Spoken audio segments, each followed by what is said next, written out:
Before the year 2020, we could freely go out and give a hug to a brother. Before the year 2020, we could easily extend a hand without fear to shake a brother. But now, we have to keep a social distance like Lazarus and the rich man.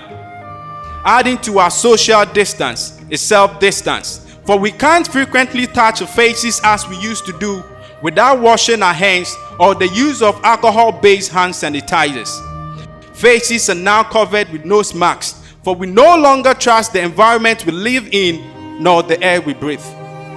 Personal belongings, friends and families that we have so cherished for long are now potential threat to our lives. And this leaves us with no option but to live in suspicion as a way of being careful.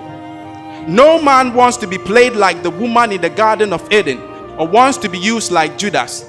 The end result of these people was death and causing death to the innocent. Routines have changed. Systems are failing.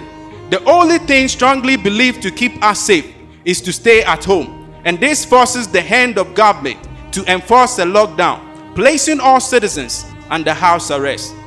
No movement, an aspect of freedom has been taken.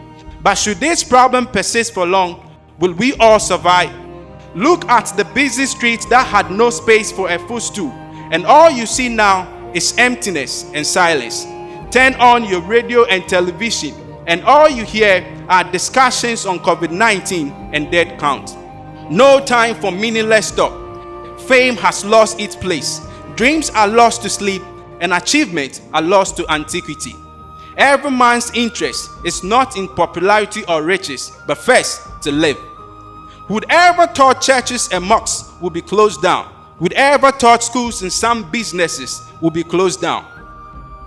Daily, the strong is reduced to the weak, the intelligent is shown his ignorance, and the arrogant is humbled.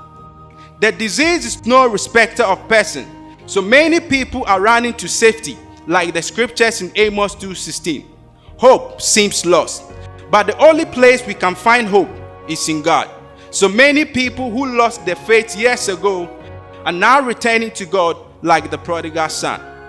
When Christ said, "Without me ye can do nothing," we thought he was kidding, but here we are being used as unfortunate example.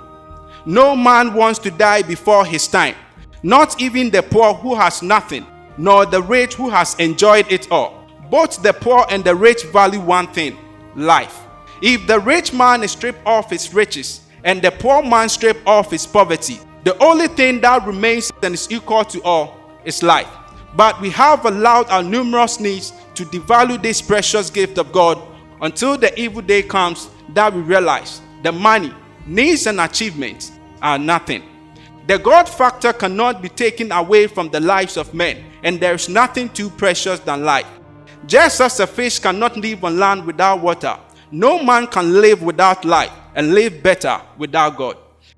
In this time of coronavirus pandemic, I want you to know that with God, all things are possible.